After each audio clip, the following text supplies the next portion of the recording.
This book had me in a chokehold. It's the epitome of a housewives TV show in book form. Gather yourself, darling. You're in public. The reason that I had to DNF the book is because of the writing style.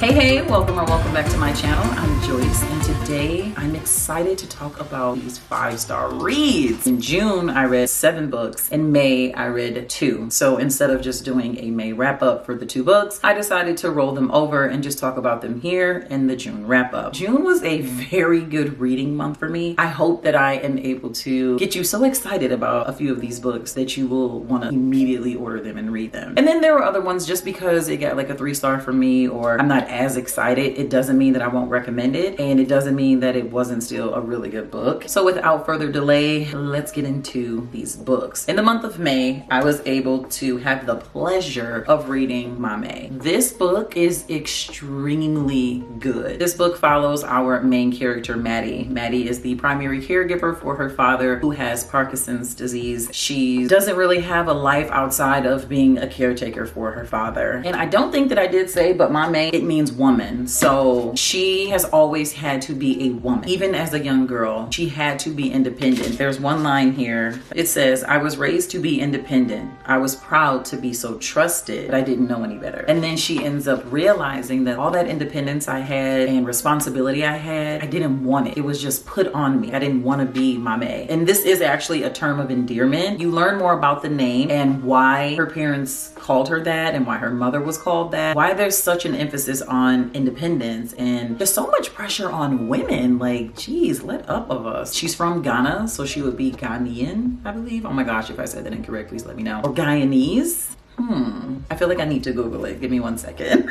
And what's so funny is she is a millennial, so she like Googles everything, which it does become obsessive and it is a bit too much, but it's very accurate. Like, millennials, baby, we're Googling everything. Okay, so I'm back and it's pronounced Ghanaian. So she is from Ghana, her and her family, and they're Ghanaian. I hope that's right. Google, please don't embarrass me. So I really just like that you learn about the African culture, the languages, the different customs, traditions, how she was brought up. There are some topics on mental health that are tackled, which is so important. So a lot of times when Black people decide to embark on a journey where they want to go to therapy or look into their mental health or take meds or anything like that, it can be a shock to the generations before us. I love it when a book exposes that. I love it when anybody decides to go against what they knew and just do what's right for you. Start living their life on a personal growth or a healing journey. I absolutely love that for you. And so that is what we see here for Maddie. Her mother comes back from a trip from Ghana and she implores Maddie to go, make friends, live on your own, fall in love. There's a heavy emphasis on her to get married and have children. She goes out and she starts dating, and it's really funny because, child, her dating experience is very entertaining. This book was like a really enjoyable experience. Any woman should read it, but especially if you're a Black woman, you would really enjoy the book. Like, there's talk about how women are viewed in the workplace as opposed to men. It's further talk about Black women and our hair and how people make comments or ask certain questions, and we're just like, are you kidding me right now? There's talk about interracial dating and the struggles and complexities of that. Like, that's a lot of stuff to hit in one book, you know, and to wrap it up in a way where it's natural and enjoyable. This was a really good book. I believe that I rated this book a 4.5, but if you rated this book a 5, you're absolutely right. I'm not gonna argue with you. I think it's just because other books that I rated a 5, I didn't feel that it was to that same level. But now that I'm sitting here talking about it with you guys, maybe it is. I think it is maybe another 5-star read. Like, I don't know. If you are looking for a good women's fiction, literary fiction, this is going to be a really good option for you. And I mean, look at the cover. Just beautiful. It's hard copy. It's everything we want in a book. Let us move on to the next book I read. The next book I read in May, I actually listened to on Audible. And the title of the book is Vera Wong's Unsolicited Advice for Murderers by Jesse Q. Sutanto. And May was Asian Pacific American Heritage Month. So I really just wanted to read a book that would support an author from that culture that celebrates that heritage. And I am a bit of a history nerd, so I do really like to learn about other cultures. I rated this book a 3.5 star. stars, you do get to learn about the Chinese culture and just how important food is to them and family. It was just really nice to see. So the genre for this book is cozy mystery. This was the very first cozy mystery book that I have ever read, and I am a fan. It did have a lot of characters, but I feel like Jessie, the author, she did a really good job of making sure that you weren't confused. The narrator was so good. Obviously, she was Asian, so she was really able to embody the voice of each one of the characters. Even her male voice was really good. It wasn't annoying or weird. The story flowed well. Very good writing style. Let me tell you the synopsis because I don't think I told you that. So Vera has a tea shop, and one day she wakes up, she comes downstairs, and there is a dead body in her tea shop. So his death was labeled an accident. Vera believes that this is no accident. She just decides she's gonna find out who killed this man because she believes that someone has killed the guy. And so you have to listen to the story or read the book to find out if it was indeed an accident, if it was indeed a murder, and who did it. So if you're looking to be entertained and cultured and hear about some yummy Chinese food and just see a family develop out of tragedy, this would be a very good book for you to listen to or read. Okay, so now I want to get into 3 books that I am not going to give a very detailed description on just because I just want to spend more of the video talking about the other books. And so the very first book is Son of a Beach. I listened to that one on Audible as well. It was a 3-star book. I just thought it went a little too fast. It was like, boom, conflict, enemies to lovers. It was just so fast. It was a novella. So I know that they do lose a lot of context and sometimes chemistry. I don't know. I just felt like this one was a bit rushed towards the end. In the beginning, it was a nice flow. It was a nice setup. Basically, this book follows 2 characters and they have to do a work project together. And so then they go travel to a romantic destination and they have to complete this work project together. And I guess they end up deciding like, okay, why were we really beefed out? They start sorting through that and then they just make up, I guess. So like I said, it was really quick. So that's how I feel about that one. And that's why I want to keep it short on that one. The next one was called One of Us is Dead by Geneva Rose. And she's also the author of The Perfect Marriage, which I do have in paperback and I want to read. That book, I gave it a 3. Could be a 3.5, somewhere in between there. But the reason I gave it a 3 is because it's real heavy on the drama. Very much Real Housewives of Buckhead. It's very, very heavy on the drama, which isn't a bad thing. It's just that if you don't really watch those shows or you're not really into that, it's gonna just lose you because it's the epitome of a Housewives TV show in book form. I think it follows like 4 women. That's another thing. The book had so many characters. It's like you get a little bit confused at first because it says that there's 4 main characters. Really, I feel like there's 6. So listen, child, I'm not saying it was a bad book. I'm saying that it was just a lot going on.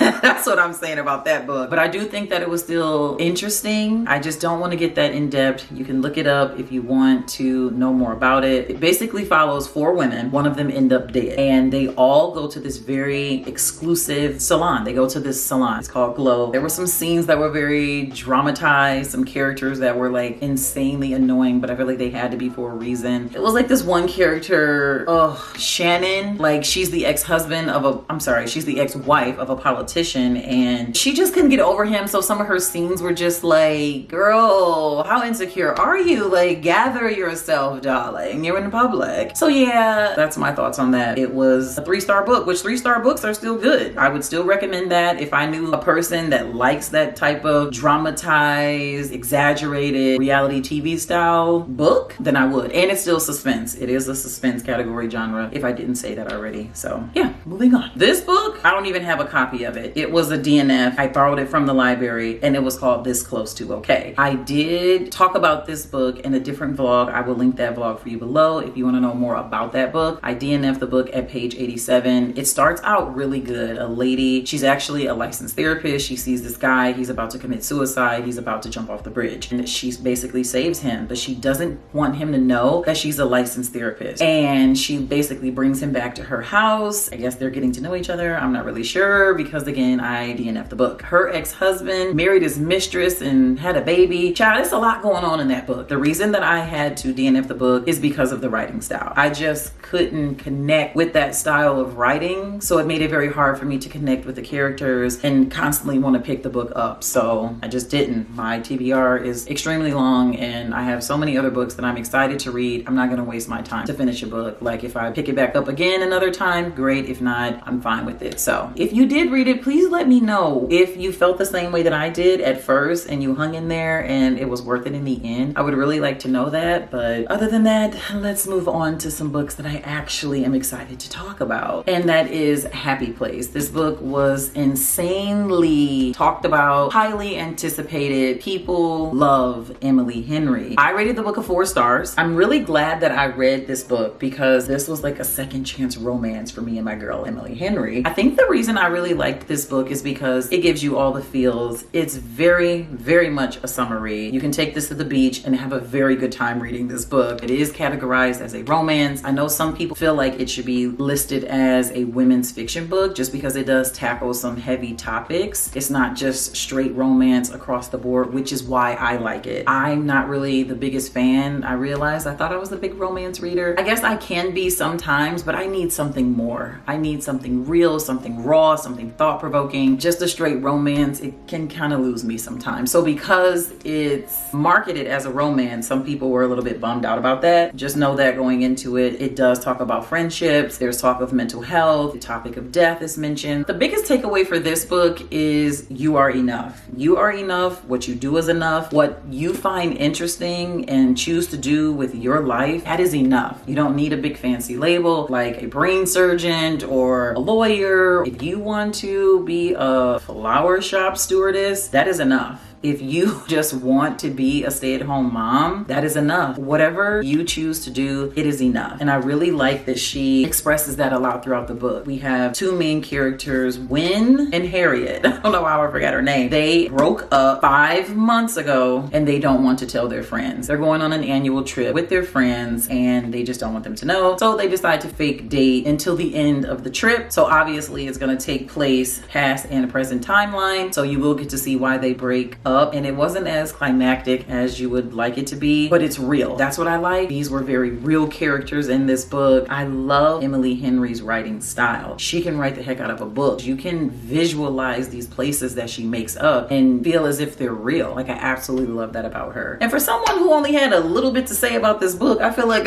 I'm just like going on and on.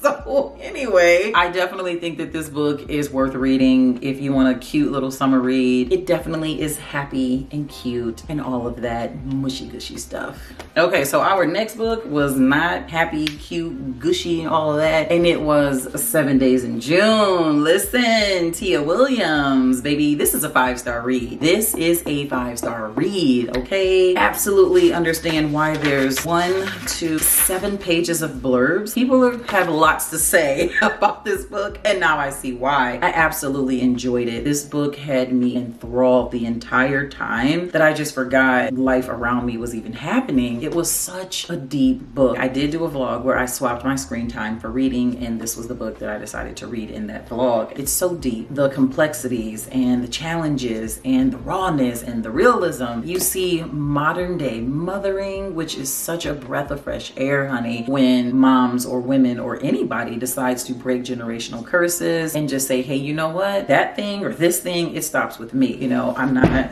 oh, sorry. I am not going to pass that on to my daughter or my son. Relationship that Eva has with her daughter is absolutely beautiful. This book basically follows Eva and Shane, and they had like a fling when they were teenagers. They had this young teenage traumatic love. No one knows about it. Present time, they both grow up to be successful authors. Eva is actually a single mother of her 12-year-old daughter, Audrey. And Eva and Shane, they end up meeting each other. Well, not meeting each other, but running into each other at like a book conference or a book panel, whatever you want to call it. And then they have a well overdue conversation about what the heck happened between them years ago when they were younger. Oh my God, the book is so sad. Like, I remember crying a couple times because they had a tough life. And unfortunately, some people have very tough lives. Everyone has a story. Everyone has had trials and tragedies. And I love that you get to see that even though they had all the odds against them when they were younger, all the odds to look like they were not not going to be successful, they were able to turn their lives around and become these very well-off authors, you know, and I admire that so much. You get to see the relationship that Eva had with her mother, which was not the best. You know, she has some trauma and some scars from that. So she parents her daughter very differently, which I absolutely respect and love. I absolutely hated the way that the book ended before you read the epilogue. I love that Tia Williams gave us the epilogue. That's where you get to feel that 5-star read. Without it, it's not a 5-star read because it doesn't end like you would want it to end. It's like, no, oh my God. But I get it. Sometimes even though people have done some work, they haven't done enough work, they haven't healed enough that they can show up the way that you need them to show up. That was just kind of where it was without saying too much. But back to Audrey. I just really love Audrey. She was just so lit. And the only reason she just popped in my mind is because part of the ending, it had so much to do with her and you will just love her. Most of the time when you see kids in the book, they're just there as a filler or they're so small so you really don't get to hear from them. But because she's 12 and because Tia wrote the character to be so mature, we get to hear a lot from her. It's just such a good book. This is a 5-star read and I have got to just zip it because I don't want to go too in depth and then give you guys a spoiler and ruin it for you guys. Everything about this book was my jam. And let's talk about another book that I loved in the month of June. So another book that I read that I really enjoyed and I gave this book a 4.5 stars was The Perfect Find. Don't have a physical copy. I actually listened to this book on Audible. I'm not gonna go too in depth and I think I've said that this whole time. I'm not gonna go too in depth with this book because I do plan on doing a video where I talk about the book versus the movie. There was a movie created on Netflix and baby, I have some opinions about this. So I definitely want to have that to be a separate video, but I had to make sure that I at least mentioned it here. It's such a book for the culture, okay? The language, the swagger, it's real heavy New York flavor. New Yorkers are so smooth and swagged out and that's what I really loved about the male character in The Perfect Find. So a quick little synopsis of that book. We have Jenna Jones and Eric, and Jenna is 40, Eric is 22. I loved it. It was such a good book, but I just felt like, oh, this could work if he was a little bit older. And another thing that bothered me with the book was the ending. I understand why it has to be that way. I get it. I do. And it was written very well. You don't see it coming, like a little bit, but not really. You're just like, okay, I see it, I get it, but like, dang, we couldn't do that a little bit differently. Those were the only two things that kind of rubbed me the wrong way. Tia Williams does not play about the spice, baby. So if you do not like a book that is steamy or spicy, probably not going to be the book for you. Eric is Jenna's boss's son. Nobody should be, you know, having relations with their boss's son. So that's what makes the book extremely interesting. Not only is he young, you're also my boss's son. Just enough drama to keep you just so engaged. And what I loved is that Eric, he seemed so mature. You actually forget that he's 22 years old. And we got to move on because if I go too much more into it, then what will be the point of the other video? So let's talk about the very last book that I read, and it is also a 5-star read. The name of this book is The Housemaids by Frida McFadden. Listen,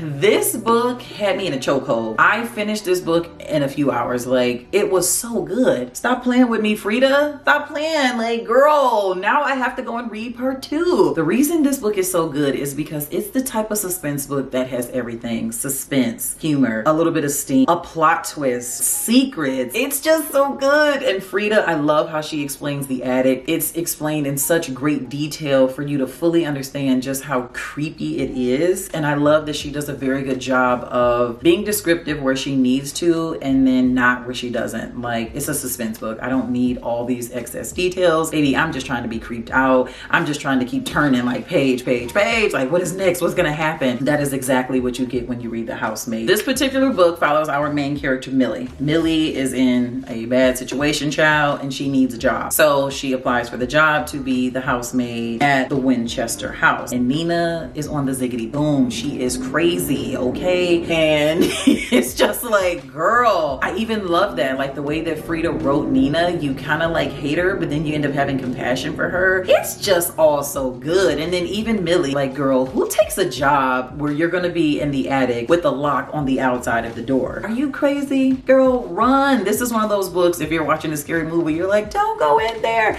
Don't do it. You get so into this book. It's just so good. I love being like a little little library for my friends. So they'll come to me like, oh, what's a good romance? What's a good suspense? This is about to be one of the books that I will constantly recommend. Constantly. Is Wraps. If you want a good suspense book, I'm probably going to tell you to read this book because it's just so entertaining. It's so entertaining, and I'm just glad that I was able to read it and have such a good time while reading that book. Man, so yes, that was a pretty good reading wrap up overall. As you can see, I had so much fun reading in June, and I really hope that July does not disappoint. My goal for the month of July is to read maybe 4 to 5 books. I might release a TBR video, I might not. It just depends on time. Listen, the way my life is set up. Thank you guys so much for just hanging in there. All of you that stay to the end, shout out to you. Absolutely love you. All of you that keep coming back and keep watching my videos, I adore you. Thank you so much for being here, being on this journey with me. Thank you for just all of your support. Love you guys so much. I keep showing up because you guys keep showing up, and I just feel like we're having a great time here. So thank you guys so much for watching, and I will see you guys in my next video.